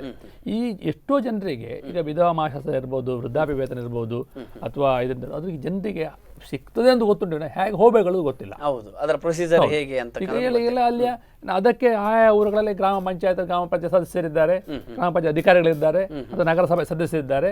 ಅವರಿಗೆ ಅದನ್ನು ಮಾಡಬೇಕಲ್ಲಿ ಸರ್ಕಾರವೇ ಆಲ್ರೆಡಿ ಸ್ಟ್ಯಾಂಡಿಂಗ್ ಕೊಟ್ಟಿರೋದು, ಆದೇಶ ಮಾಡಿರ್ತದೆ. ಅದರ ಪ್ರಕಾರ ಅವ್ರನ್ನ ಸಲಹೆಯನ್ನು ಕೂಡ ಪಡಿಬಹುದು. ಕೆಲವು ಗೊತ್ತಿಲ್ಲದಿದ್ರು ಕೂಡ, ಕೆಲವು ಹೊಸತಾಗಿ ಮೆಂಬರ್ ಆಗೋದು ಗೊತ್ತಿಲ್ಲ ಕೂಡ ತಾಲೂಕು PDO ಕೂಡ ಹೇಳಿಕೊಡ್ತಾರೆ, ಪಂಚಾಯತ್ PDO ಕೂಡ ಜನರಿಗೆ ಹೇಳಿಕೊಡ್ತಾರೆ. ಇದು ಜನರಿಗೆ ಹೆಚ್ಚಿನ ಮಾಹಿತಿ ಬೇಕು ಅಂತೇಳಿ ಆದರೆ ಅಲ್ಲಿ ಆಯಾ ಪಂಚಾಯತ್ ಹೋಗಿ ಕೇಳುವಂಥದ್ದು ಸುಲಭ ವಿಷಯ ಆಗಿರ್ತದೆ. ಸರ್, ಹಾಗೇನೆ ಈ ವಿಶೇಷ ವಿಕಲಾಂಗರು ಅಂತ ಇದ್ದಾಗೆ ಈಗ ಬರ್ತಕ್ಕಂಥದ್ದು ಮತ್ತು ಯಾವುದೇ ಒಂದು ಆಕ್ಸಿಡೆಂಟು ಅಥವಾ ಅನಿರೀಕ್ಷಿತವಾಗಿ ಅಪಘಾತಗಳಾಗಿ ಅವರು ಅಂಗವಿಕಲರಾದಾಗ ಅದಕ್ಕೇನಾದರೂ ಈ ಒಂದು ಕಂದಾಯ ಇಲಾಖೆಯಲ್ಲಿ ಬೇರೆ ರೀತಿಯಾದ ಸೌಲಭ್ಯಗಳು ಪಡಲಿಕ್ಕೆ ಮಾರ್ಗವಿದೆಯಾ? ಅದೇ ಅಂಗವಿಕಲ ವೇತನ ಅಂತ ಹೇಳುವಂಥದ್ದನ್ನೇ ಮಾಡೋದು, ಬೇರೆ ಯಾವುದು ಅಲ್ಲಿ ಇದಿಲ್ಲ. ಇದು ಅನಿರೀಕ್ಷಿತವಾಗಿ ಅಪಘಾತವಾಗಿ ಅಂಗವೈಕಲ್ಯತೆ ಆದಾಗ ಪ್ರತಿಯೊಂದಕ್ಕೂ ತಜ್ಞ ವೈದ್ಯರ ದೃಢಪತ್ರ ಬೇಕು ಅಂತ ಹೇಳುವಂಥದ್ದನ್ನು ಕಡ್ಡಾಯ. ಅದು ಜಿಲ್ಲಾ ವೈದ್ಯಾಧಿಕಾರಿಗಳ ತಂಡ ಇರ್ತದೆ, ಅವರ ದೃಢಪತ್ರ ಇದ್ದು ಮತ್ತು ಅವರಿಗೊಂದು ಇದು ಕಾರ್ಡನ್ನು ಕೂಡ ಕೊಡ್ತೇವೆ. ಆಕಸ್ಮಿಕವಾಗಿ ಅಪಘಾತದಿಂದ ಆದವರಿಗೂ ಕೂಡ ಅಂಥದ್ದು ಬೇಕೇ ಬೇಕು, ಸರ್ಟಿಫಿಕೇಟ್ ತೆಗೆದುಕೊಂಡು ಅದಕ್ಕೆ ಸೌಲಭ್ಯವನ್ನು ಕೊಡ್ತಕ್ಕಂಥ ವ್ಯವಸ್ಥೆ ಇದೆ. ಅದಂದ್ರೆ ನಿರಂತರ ಕೊಡುವಂಥದ್ದು, ಅವನ ಜೀವಮಾನದವರೆಗೆ ಅವನಿಗೆ ಇದನ್ನು ಕೊಡ್ಲಿಕ್ಕೆ ಅವಕಾಶವಿದೆ. ಹುಟ್ಟಿದ ಮಗುವೆ ಅಂಗವಿಕಲರಾಗಿದ್ರು ಕೂಡ 1 ವರ್ಷದ ಮಗುವಿಗೂ ಕೂಡ ಆ ಅಂಗವೈಕಲ್ಯತೆ ಇದೆ ಅಂತ ಹೇಳುವಂಥದ್ದು ಖಾತ್ರಿಯಾದ್ರೆ ಅಂಥವರಿಗೂ ಕೂಡ ಕೊಡ್ಲಿಕ್ಕೆ ಇವತ್ತಿನ ಆರ್ಥಿಕವಾಗಿ ಹಿಂದುಳಿದವರಾಗಿರ್ಬೇಕು ಅಂತ ಹೇಳುವಂಥದ್ದು. ಯಾಕೆಂದ್ರೆ ಈ ಪ್ರಶ್ನೆ ಯಾಕೆಂದ್ರೆ ಇವತ್ತಿನ ನಮ್ಮ ಸುದ್ದಿ ಸ್ಪಂದನ ಕಾರ್ಯಕ್ರಮದಲ್ಲಿ ಒಬ್ಬ ವಿಶೇಷವಾದಂಥ ಕಲಾವಿದರು ರಮೇಶ್ ಅಂತಕ್ಕಂಥವ್ರು ಈಗ 6 ವರ್ಷದಿಂದ ಅವರು ಬೆನ್ನು ಮೂಳೆಯನ್ನು ಈ ತೆಂಗಿನ ಮರದಿಂದ ಬಿದ್ದು ಬೆನ್ನು ಮೂಳೆಯನ್ನು ಮಲಗಿದ್ದಾರೆ. ಸೊ ಅವರಿಗೆ ಸಾರ್ವಜನಿಕರಿಂದ ನಾವು ಕೂಡ ಒಂದು ನಿರೀಕ್ಷೆಯನ್ನು ಇಟ್ಟು ಒಂದು ಸಹಾಯಧನವನ್ನು ಕೊಟ್ಟು, ಅವರ ತಂದೆ ಕೂಡ ವಯಸ್ಸಾದವರು. ಈಗ ಸರ್ಕಾರದಿಂದ ಅಂಥವ್ರಿಗೆ ಯಾವುದಾದ್ರೂ ಸೌಲಭ್ಯಗಳು ಸಿಕ್ಕರೆ ಖಂಡಿತವಾಗ್ಲೂ ಅವ್ರಿಗೆ ಸಹಾಯವಾಗ್ತದೆ ಅಂತಕ್ಕಂಥ ಅವರದ್ದು ಈಗ ತಾವು ಹೇಳಿದ ಪರಿಸ್ಥಿತಿಯಲ್ಲಿದ್ದರೆ ಅಂಗವೈಕಲ್ಯ ಕುರ್ಕಾಲು ಗ್ರಾಮದಲ್ಲಿ ಈ ರೀತಿಯಾದಂಥ ಒಂದು ಘಟನೆಯಾಗಿ ಇವತ್ತು ನಾವು ವರದಿಯನ್ನು ಕೂಡ ಮಾಡಿದ್ವಿ, ನಿನ್ನೆಯಿಂದ ಮಾಡ್ತಾ ಇದ್ದೇವೆ. ಸಾರ್ವಜನಿಕರು ಕೂಡ ಸ್ಪಂದನೆಯನ್ನು ಮಾಡ್ತಾ ಇದ್ದಾರೆ. ಸೊ ಅಂಥವ್ರಿಗೆ ಈ ಒಂದು ಇಲಾಖೆಯಲ್ಲಿ ಏನಾದರೂ ಅಂಗವಿಕಲ ವೇತನಕ್ಕೆ ಇರುವಂತಹ ಮಾನದಂಡಗಳಿದೆ, ಅದರ ವ್ಯಾಪ್ತಿಯಲ್ಲಿ ಬರುವುದಾದಲ್ಲಿ ಖಂಡಿತವಾಗಿ ಅದನ್ನು ಮಂಜೂರು ಮಾಡಲಿಕ್ಕೆ ಆ ವ್ಯಕ್ತಿಯ ಈಗ ತೊಂದರೆ ಆಗಿರ್ತಕ್ಕಂಥದ್ದು ಬೆನ್ನು ಮೂಳೆ ಸಂಪೂರ್ಣವಾಗಿ ಇದು ಮಾಡಿ ಮುರಿದು ಹೋಗಿ ಚಿಕಿತ್ಸೆ ಫಲಕಾರಿಯಾಗದೆ ಅವರು ಮಲಗಿದ್ದಾರೆ. ಸೊ ಇದು ಅವರ ಅಂಗವೈಕಲ್ಯ. ಖಂಡಿತ ಇದು ಅವಕಾಶ ಇದೆ. ಚಿಕಿತ್ಸೆ ಪಡೆದ ಯಾರು ಯಾವ ಆಸ್ಪತ್ರೆ ಚಿಕಿತ್ಸೆ ಪಡೆದಿದ್ದಾರೆ 4 ವರ್ಷ ಮಾಡಿದ್ರು ಫಲಕಾರಿಯಾಗಿಲ್ಲ ಚಿಕಿತ್ಸೆ. ಆ ರಿಪೋರ್ಟ್ ಇಟ್ಟು ನಾವು ಜಿಲ್ಲಾಧಿಕಾರಿಗಳಿಗೆ ಬರೀಬಹುದು, ಇಲ್ಲ ತಾಲೂಕು ವೈದ್ಯಾಧಿಕಾರಿಗಳಿಗೆ. ನೀವು ಹೇಳಿದಂತ ಇನ್ಸಿಡೆಂಟ್ ನಮಗೆ ಮೂಡುಬಿದ್ರೆಯಲ್ಲಿ ಇರುವ ಸಂದರ್ಭದಲ್ಲಿ ಅಲ್ಲಿ ಒಂದು ಕಡಂದಲೆ ಅಂತ ಗ್ರಾಮದಲ್ಲಿ ಇದೇ ರೀತಿ ಬಂದಿತ್ತು. ಸರ್, ಒಂದು ಕಾಲ್ ಇದೆ, ನಾವು ಚರ್ಚೆಯನ್ನು ಮುಂದುವರಿಸೋಣ, ಮಾತಾಡಿ. ಹಲೋ ಹಲೋ ಹಲೋ, ನಮಸ್ಕಾರ. ನಮಸ್ತೆ ಸರ್, ತಮ್ಮ ಹೆಸರು? ನಾನು ಗಣಪತಿ ಅಂತೇಳಿ. ಎಲ್ಲಿಂದ ಕರೆ ಮಾಡ್ತಾ ಇದ್ದೀರಾ ಗಣಪತಿ ಅವರೇ? ನಾನು ಕುಂಬಾಶೆಯಿಂದ. ಹೇಳಿ, ತಮಗೆ ಯಾವ ಸಲಹೆ ಬೇಕಿತ್ತು? ನಮ್ದೊಂದು ಇದು RTC ಅಂತ ಹೇಳಿದ್ರೆ, ನನ್ನ ತಂದೆಯವರೊಂದು ಜಾಗ ತಗೊಂಡಿದ್ರು. ಓಕೆ. ಆ ಜಾಗದಲ್ಲಿ ಇದು ಅವರು ಮಾರಾಟ ಮಾಡೋರು ನಮ್ಗೆ ಒಂದು ಸರ್ವೆ ನಂಬರ್ ಕೊಟ್ಟಿದ್ರು, 78(1)A ಅಂತೇಳಿ. ಓಕೆ. ಮತ್ತೆ ಇನ್ನೊಬ್ಬರಿಗೆ ಇನ್ನೊಂದು ಸರ್ವೆ ನಂಬರ್ ಕೊಟ್ಟಿದ್ರು, 78(1)AB ಅಂತೇಳಿ. ಈಗ ಏನಾಗಿದೆ ಅಂತ ಹೇಳಿದ್ರೆ, ನಮ್ಮ ತಂದೆಯವರು ತೀರಿ ಹೋಗಿದ್ದಾರೆ. ಈಗ ಇನ್ನೊಬ್ರು ಆ 78(1)AB ಅಂತ ಹೇಳುವ ಸರ್ವೆ ನಂಬರ್ ಅನ್ನು 78(1)A ಅಂತ ಹೇಳಿಕೊಂಡು ಮಾಡಿಕೊಂಡು ತಗೊಂಡಿದ್ದಾರೆ. ಅದು ಹೇಗೆ ಆಗ್ತದೆ? ಸಿಂಧು ಆಗ್ತದಾ ಇಲ್ವಾ? ಒಂದೇ ಜಮೀನಿಗೆ 2 ಸರ್ವೆ ನಂಬರ್ ಗೊಂದಲ ಉಂಟಾಗಿದೆ ಈಗ. ಹೌದೌದೌದು. ಅದನ್ನ ಅವರು ಅಂದ್ರೆ ಒಂದೇ ಜಮೀನಿನ 2 ಸರ್ವೆ ನಂಬರ್ ಅಲ್ಲ, ಜಮೀನು ಬೇರೆ ಬೇರೆ. ಸರ್ವೆ ನಂಬರ್ ನನ್ನ ಸರ್ವೆ ನಂಬರ್ ಅನ್ನು ಅವ್ರು ಹಾಕೊಂಡು ಮಾರಾಟ ಮಾಡ್ಕೊಂಡಿದ್ದಾರೆ. ಓಕೆ, ಇದಕ್ಕೆ ಒಂದು ಗೈಡೆನ್ಸ್ ನೀಡ್ತಾರೆ ಈಗ ಸರ್. ಈಗ ಇವರು ಕೂಡ ಜಮೀನನ್ನ ಅಳತೆಗೆ ಹಾಕಿ ಬಿಡಲಿ ಸರ್ವೆ ಸೆಕ್ಷನ್ಗೆ, ಅವರು ಅಧಿಕೃತವಾಗಿ ಅಳತೆ ಮಾಡಿ ಅದು ಕರೆಕ್ಟ್ ಸರಿಯಾದ ಸರ್ವೆ ನಂಬರ್ ಯಾವುದು ಅಂತ ಹೇಳುವಂಥದ್ದನ್ನು ಅವ್ರು ಮಾಡ್ತಾರೆ. ಅದು ಪೋಡಿ ಕೇಸಸ್ ಅಂತ ಹೇಳ್ತಾರೆ. ಅದನ್ನು ಹಾಕಿ ಅರ್ಜಿ ಕೊಟ್ಟು ಅದನ್ನು ಗಡಿಗುರುತು ಮಾಡಿಸಿಕೊಂಡು ಇವರ ಜಮೀನು ಯಾವುದು ಅಂತ ಸರಿಯಾದ ಸರ್ವೆ ನಂಬರವನ್ನು ಅವರು ಕೊಡ್ತಾರೆ. ಹಾಗೆ ಅವರದಕ್ಕೂ ಕೂಡ ಹಾಗಲ್ಲ, ಇದು ಅವ್ರು ಮಾರಾಟ ಮಾಡುವಾಗಲೇ ಒಂದು ಪೋಡಿ ಮಾಡಿಕೊಂಡು ಹೇಳಿ ಮಾರಾಟ ಮಾಡುವಾಗಲೇ ಪೋಡಿ ಗಣಪತಿ ಅವರೇ ಕೊಟ್ಟಿದ್ದಾರೆ. ಅಲೋ ಸರ್, ನಿಮ್ಮ ಟಿವಿನ ವ್ಯಾಲ್ಯೂಮ್ನ ಮ್ಯೂಟ್ ಮಾಡಿ, ಇಲ್ಲಿ ಎಕೋ ಆಗ್ತಾ ಇದೆ, ದಯವಿಟ್ಟು ನಿಮ್ಮ ಟಿವಿ ವ್ಯಾಲ್ಯೂಮ್ನ ಮ್ಯೂಟ್ ಮಾಡಿ ಕಂಪ್ಲೀಟ್ ನಮ್ಮೊಟ್ಟಿಗೆ ಮಾತಾಡಿ. ಅದೇ ಅಂತ ಹೇಳಿದ್ರೆ ನಮ್ಗೆ ಮಾರಾಟ ಮಾಡುವಾಗ ಮತ್ತೆ ಅವರಿಗೂ ಮಾರಾಟ ಮಾಡುವಾಗ ಒಂದು ನಕ್ಷೆ ಮಾಡಿ ಕೊಟ್ಟಿದ್ದಾರೆ. ಓಕೆ, ಆ ನಕ್ಷೆ ಪ್ರಕಾರ ಸರ್ವೆ ನಂಬರ್ ಕೊಟ್ಟಿದ್ದಾರೆ. ಎಷ್ಟು ವರ್ಷ ಆಯ್ತು ಕೇಳ್ತಾ ಇದ್ದಾರೆ. ಇದು ಸಾಧಾರಣ 40 ವರ್ಷದ ಮೇಲೆ ಆಗಿದೆ. ಅದೇ 40 ವರ್ಷದ ಹಿಂದಿನದ್ದಕ್ಕೆ ಈಗ ಹೇಳಿದ್ರೆ, ಈಗ ಏನೇ ಇದ್ರೂ ಕೂಡ ನಿಮ್ಮದು ಗಡಿ ಗುರುತಿಗೆ ಅರ್ಜಿ ಹಾಕಿ ಅವರು ಕರೆಕ್ಟ್ ಆದ ಸರ್ವೆ ನಂಬರವನ್ನು ಹೇಳ್ತಾರೆ. ಹಾಗೆ ಅವ್ರದ್ದು ಕೂಡ ಸಮಸ್ಯೆ ಇದ್ದರೆ ಅದನ್ನು ಕೂಡ ಅಳತೆ ಮಾಡಿಸ್ಬೋದು. ಒಟ್ಟಾರೆ ಈ ಏನು ಸರ್ವೆ ಸೆಕ್ಷನ್ಗೆ ತಹಶೀಲ್ದಾರ್ ಕಚೇರಿಯಲ್ಲೇ ಇದೆ, ಅವರಿಗೆ ಇವರ ಸರ್ವೆ ನಂಬರ್ ಮತ್ತು ಪಹಣಿಯನ್ನು ಇಟ್ಟುಕೊಂಡು ಅರ್ಜಿಯನ್ನು ಕೊಟ್ಟರೆ ಖಂಡಿತವಾಗಿ ಇವರಿಗೆ ಸರಿಯಾದ ಸರ್ವೆ ನಂಬರನ್ನು ಗುರುತಿಸಿಕೊಡ್ತಾರೆ. 40 ವರ್ಷಗಳ ಮೊದಲು ಆ ಪರ್ಟಿಕ್ಯುಲರ್ ಸರ್ವೆ ನಂಬರ್ ಎಷ್ಟು ಜಾಗ ಉಂಟು ನೋಡ್ಬೇಕು.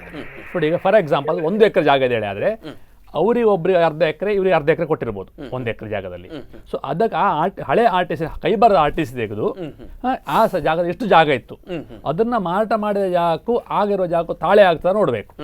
ತಾಳೆ ಅಂತೇಳಿ ಆದ್ರೆ ನಾವು ಲವೆನ್ ನಕ್ಷೆ ಕೊಡಬೇಕು. ಲವೆನ್ ನಕ್ಷೆ ಅಂತ 11 ನಕ್ಷೆಗೆ ಅಪ್ಲಿಕೇಶನ್ ಕೊಡಬೇಕು. ಆಗ ಸರ್ವೆ ಡಿಪಾರ್ಟ್ಮೆಂಟ್ 1 ಸರ್ವೆ ನಂಬರ್ ಸಾಧಾರಣ 2,000 ರೂಪಾಯಿ ಕಟ್ಟಲಿಕ್ಕೆ ಬರ್ತದೆ.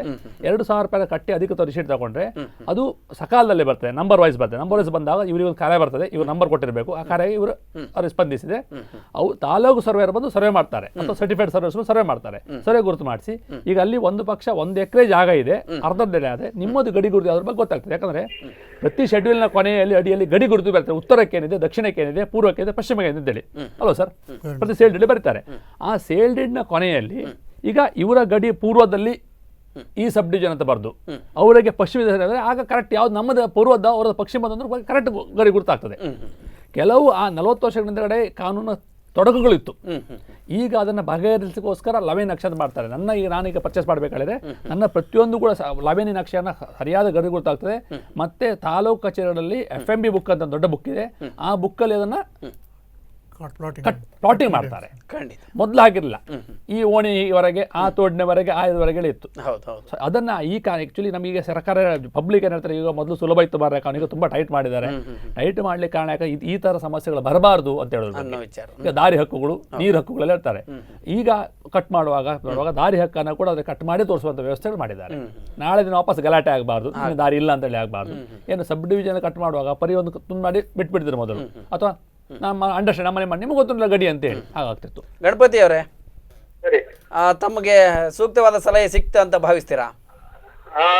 ಸ್ವಲ್ಪ ಸ್ವಲ್ಪ ಆಯ್ತು, ನೋಡ್ತೇನೆ. ಖಂಡಿತ. ಯಾಕೆಂದ್ರೆ ನೀವು ಈ ಒಂದು ಏನು 11 ನಕ್ಷೆ ಹೇಳಿದ್ರು, ಆ ಹಿನ್ನೆಲೆಯಲ್ಲಿ ಹೋಗಿ ಕಾರ್ಯಾಲಯದಲ್ಲಿ ನೀವು ಹೆಚ್ಚಿನ ಮಾಹಿತಿಯನ್ನು ಪಡ್ಕೊಳ್ಬಹುದು ಅಂತಕ್ಕಂಥದ್ದು. ಅದಕ್ಕೆ ಸಾಧ್ಯತೆ ಇದೆ, ಅದನ್ನ ವಿಶ್ವಾಸ ಇಡಬಹುದು ನೀವು, ಅದು ಸರಿ ಹೋಗುವ ಸಮಸ್ಯೆ ಅಂತಕ್ಕಂಥದ್ದು. ಅಂದ್ರೆ ಅಲ್ಲಿ ಏನಾಗಿದೆ, ಇಷ್ಟು ವರ್ಷದವರೆಗೂ ಏನಾಗ್ಲಿಲ್ಲ, ಈಗ 2 ವರ್ಷದಿಂದ ಅದು ಪ್ರಾಬ್ಲಮ್ ಆಗಿದೆ ಅಂತ ಹೇಳಿದ್ರೆ ಅವರು ಹೊಸದಾಗಿ ತಗೊಂಡವರು ನಮ್ಮ ಸರ್ವೆ ನಂಬರ್ ಹಾಕೊಂಡಿದ್ದಾರೆ. ಅವರಿಗೆ ಈಗ ಬೇರೆ ಸರ್ವೆ ನಂಬರ್ ಹಾಕೊಳ್ಳಿ ಅಂತ ಹೇಳಿದ್ರೆ, ನಿಮ್ಮ ಸರ್ವೆ ನಂಬರ್ ಯಾವ್ದು ಅಂತ ಹೇಳಿ ಹಾಕೊಳ್ಳಿ ಅಂತ ಹೇಳಿದ್ರೆ ಅದು ಹಾಕೊಳ್ಳೋದಿಲ್ಲ. ಆ ಜಾಗ 3 ಕೈಯಿಂದ ಟ್ರಾನ್ಸ್ಫರ್ ಆಗಿ ಅವರಿಗೆ ಬಂದದ್ದು. ಅದೇ ಈಗ ಸರ್ ಹೇಳುವ ಪ್ರಕಾರ ನೀವು ಗಡಿ ಗುರುತಿನ ಅರ್ಜಿಯನ್ನ ಸಲ್ಲಿಸಿ 11 ನಕಾಸೆಯಲ್ಲಿ ಅವರು ಹೇಳುವ ಪ್ರಕಾರ ಒಂದು ಪ್ರಯತ್ನ ಮಾಡಿ ನೋಡಿ ಅಂತಕ್ಕಂಥದ್ದು. Thank you sir. ಈ ರೀತಿಯಾದಂಥ ಒಂದು ಕ್ಲಿಷ್ಟಕರವಾದಂಥ ಸಮಸ್ಯೆಗಳು ಹಳ್ಳಿಗಳಲ್ಲಿ ಸಾಕಷ್ಟು ಪ್ರಮಾಣದಲ್ಲಿದೆ. ಆವತ್ತಿಗೆ ನೋಡಿ, ಆ ಕಾಲದಲ್ಲಿ ಏನಂದರೆ ಯಾರಿಗೂ ಸರಿಯಾದ ರಸ್ತೆ ಅಗತ್ಯ ಇರಲಿತ್ತು. ಎಲ್ಲ ಜಾಗ ಚಕ್ಕು ಬಂದಿಗೂ ಸಾಧಾರಣ ಮಟ್ಟಿಗೆ ನೀರು ಹೋಗೋ ತೋಡುಗಳಿತ್ತು, ಅದು ದನ ನಾಡದ ರಸ್ತೆಗಳಿತ್ತು, ಸರಿಯಾದ ರಸ್ತೆಗಳಿರಲಿಲ್ಲ. ಮತ್ತು ಎಲ್ಲರಿಗಿಂತ ಮುಖ್ಯವಾಗಿ ನಾವೀಗ ಸ್ವಾರ್ಥಗಳು ಜಾಸ್ತಿ ಆಗಿದೆ, ನಮ್ಮ ಸ್ವಾರ್ಥ ಜಾಸ್ತಿ ಆಗಿದೆ. ನಾನು ಅವನಿಗೆ ಯಾಕೆ ರಸ್ತೆ ಬಿಟ್ಟುಕೊಡ್ಬೇಕು, ನನ್ನ 1 ಫೀಟ್ ಆಚೆ ಗಡಿ ಆಚೆ ಹಾಕುವ, ನನ್ನ ಜಾಗ ತಗೊಳ್ತಾರೆ ಬಗ್ಗೆ ಎಲ್ಲ ಈಗಾಯ್ತು. ಯಾಕಂದ್ರೆ ಅದೇ ಕಾರಣ ಏನಂದ್ರೆ ಜಾಗದ ಮೌಲ್ಯಗಳು ಜಾಸ್ತಿ ಆಯ್ತು. ಈಗ ಅವ್ರು 40 ವರ್ಷದ ಹಿಂದ್ಗಡೆ ಆ ಜಾಗ ಇಡೀ ಜಾಗ 10,000 ಕೊಟ್ಟಿರ್ಬೋದು, ಈಗ ಅದು ಅರ್ಧ ಸೆನ್ಸ್ ಕೂಡ ಬರ್ಲಿಕ್ಕಿಲ್ಲ 10,000 ರೂಪಾಯಿ. ಹಾಗೆ ಆ ಮೌಲ್ಯ ಜಾಸ್ತಿ, ಲೋಭ ಮೋಹ ಮತ್ಸರ ಇದು ಜಾಸ್ತಿ ಆಗ್ತದೆ. ಈಗ ಅದಕ್ಕೆ ಏನು ಮಾಡಿ ಸರ್ಕಾರಗಳು ಆಯಾ ಹೊತ್ತಿಗಳು ಕಾನೂನು, ರೆವಿನ್ಯೂ ಡಿಪಾರ್ಟ್ಮೆಂಟ್ ಯಾವ ಕಾನೂನು ಚೇಂಜ್ ಮಾಡಿ ಸ್ವಲ್ಪ ಸ್ಟ್ರಾಂಗ್ ಮಾಡ್ತಾ ಬಂದರು. ಇದು ಆ್ಯಕ್ಚುಲಿ ನಮ್ಮ ಜನರಿಗೆ ಏನಾಗ್ತದೆ, ಯಾಕಪ್ಪ ತೊಂದರೆ ಕೊಡ್ತಾರೆ, ನಾವೀಗ ಮೊದಲು ಸುಲಭ ಇತ್ತು, ನಾವು ನಮ್ಮ ಜಾಗ ತೋರಿಸಿಬಿಟ್ರೆ ರಿಜಿಸ್ಟರ್ ಆಗ್ತಿತ್ತು, ಯಾಕೆ ಈಗ ಕಾನೂನು ಮಾಡಿದ್ರು, ನಾವೇನು 3 ತಿಂಗಳು ಕಾಯಬೇಕು ಲವೆ ನಕ್ಷೆ ಕೊಟ್ಟು, ನಮ್ಮ ಹೆಸರು ಯಾವಾಗ ಬರ್ತದೇನೋ ಎಲ್ಲ ಒಪ್ತೇನೆ. ಆದರೆ ಇದು ನಮ್ಮ ಒಳ್ಳೆಯದಕ್ಕೆ. ಈಗ ಕಡಿಗುರುತಾದ್ರಿಂದ ಈಗ ಒಂದು 15 ಸೆಂಟ್ ಜಾಗ ತಗೊಳ್ಬೇಕಾದ್ರೆ ಒಂದೇ ಕನ್ವೆನ್ಷನ್ ಸ್ಕೆಚ್ ಇರ್ತದೆ, ಇಲ್ಲ ಲವೆ ನಕ್ಷೆ ಇರ್ತದೆ. ಮೊದಲು ಏನೂ ಇರಲಿಲ್ಲ, ಅಂಶ ಅಂತ ಬರೆದು ಬಿಟ್ಟಿದ್ರು. ಈ ಅಂಶಗಳಿಂದಾಗಿ ಈಗ ಎದುರುಗಡೆ ಅಂಶ ಅನ್ನೋದು ಹಿಂದ್ಗಡೆ ಅಂಶ ಅನ್ನೋದು ಅಂತ ಹೇಳೋದ್ರ ಬಗ್ಗೆ ಇವರಿಗೆ ಯಾಕೆ ಸರ್ ನಂಬರ್ ಹಾಕಿದೆ ಅಂತ ಹೇಳಿದ್ರೆ, ರಸ್ತೆ ಬದಿ ಇರೋ ಜಾಗ ಇವರದ್ದು, ಹಿಂದ್ಗಡೆ ಜಾಗ ಅವರದ್ದು. ಅದಕ್ಕೆ ಇದನ್ನ ಹೇಳ್ಬಿಟ್ರೆ ನಾಳೆ ಮತ್ತೆ ಕೋರ್ಟ್ ಚರ್ಚೆ ಮಾಡ್ಬೇಕಲ್ಲ ನಾವು, ಅದಕ್ಕೋಸ್ಕರ ಆಗಿ ಮಾಡ್ತಾರೆ. ಈಗ ಅದಕ್ಕೆ ಉಳುವಾರು ತಕ್ತೆ ಅಂತ ಒಂದು ಪುಸ್ತಕ ಇದೆ, ಅಥವಾ ಆಕಾರ ಬಂದಿದೆ. ಆಕಾರ ಬಂದಲ್ಲಿ ಪರ್ಟಿಕ್ಯುಲರ್ ಜಾಗದ ಎಷ್ಟು ಜಾಗ ಉಂಟು ಬರ್ತದೆ, ತಾಲೂಕು ಕಚೇರಿಯಲ್ಲಿ ಆಕಾರ ಬಂದಲ್ಲಿ ಪುಸ್ತಕ ಇದೆ. ಆ ಪುಸ್ತಕದಲ್ಲಿ ನಮ್ಮ ಸರ್ವೆ ನಂಬರ್ ಕೊಟ್ಟರೆ ಆ ಪರ್ಟಿಕ್ಯುಲರ್ ಸರ್ವೆ ನಂಬರ್ ಎಷ್ಟು ಜಾಗ ಇತ್ತು, ಆ ಜಾಗ ಯಾರ್ಯಾರು ಹೋಗಿರೋ ಕರೆಕ್ಟ್ ಡೀಟೇಲ್ಸ್ ಇರ್ತದೆ, ಖಂಡಿತ. ಮತ್ತೆ ಇಲ್ಲ ವಿಲೇಜ್ ಅಕೌಂಟೆಂಟ್ ಆಫೀಸರ್ ಕೂಡ ಅದಕ್ಕೆ ಸರಿಯಾದ ವ್ಯವಸ್ಥೆಗಳಿರ್ತದೆ. ಎಸ್ ಸರ್, ಇವತ್ತು ನಮ್ಮ ದೀರ್ಘವಾದಂಥ ಚರ್ಚೆಯಲ್ಲಿ ಭಾಗವಹಿಸಿ ಸಾಕಷ್ಟು ಮಾಹಿತಿಯನ್ನು ನೀಡಿದ್ರಿ. ತಮಗೆ ಖಂಡಿತವಾಗಿ ಸಾಕಷ್ಟು ಅಭಿನಂದನೆಗಳು ಸಲ್ಲಿಸ್ತೇವೆ. Thank you. ಎಸ್ ವೀಕ್ಷಕರೇ, ಇವತ್ತಿನ ಕಂದಾಯ ಅದಾಲತ್ ವಿಶೇಷ ಕಾರ್ಯಕ್ರಮದಲ್ಲಿ ಕೆ ಮುರಳೀಧರ್ ಅವರು ಜೊತೆಗೆ ಮರವಂತೆ ಕೃಷ್ಣ ಹೆಬ್ಬರ್ ಅವರು ತಮಗೆ ಸಾಕಷ್ಟು ಸಲಹೆ ಮಾರ್ಗದರ್ಶನವನ್ನು ನೀಡಿದ್ದಾರೆ. ಮುಂದಿನ ಗುರುವಾರ ರಾತ್ರಿ 8 ರಿಂದ 9ಕ್ಕೆ ಮತ್ತೆ ಈ ಸಂಚಿಕೆ ಇರುತ್ತೆ. ಮುಂದಿನ ಗುರುವಾರ ನೀವು ಪತ್ರಗಳನ್ನು ಬರೆದು ಕೂಡ ನಿಮ್ಮ ಅಡ್ವಾನ್ಸ್ ಆಗಿ ಯೋಚನೆ ಮಾಡಿ ಪತ್ರಗಳನ್ನು ಬರೆದು ಕೂಡ ಸಲಹೆ ಮಾರ್ಗದರ್ಶನವನ್ನು ಕೇಳಬಹುದು. ಅದಕ್ಕೆ ಕಾರ್ಯಕ್ರಮದಲ್ಲಿ ಚರ್ಚೆಯಾಗಿ ತಮಗೆ ಪೂರಕವಾದಂಥ ಮಾಹಿತಿ ಕೂಡ ಕೊಡುವ ಪ್ರಯತ್ನವನ್ನು ಮಾಡ್ತೇವೆ. ಇದೇ ಈ ಹೊತ್ತಿನ ವಿಶೇಷ. ನೋಡ್ತಾ ಇರಿ ನಿಮ್ಮೂರಿನ ನಿರಂತರ ಸುದ್ದಿ, ಮಾಹಿತಿ ಮತ್ತು ಮನೋರಂಜನೆಗಾಗಿ ಸ್ಪಂದನ ಟಿವಿ. ನಮಸ್ತೆ.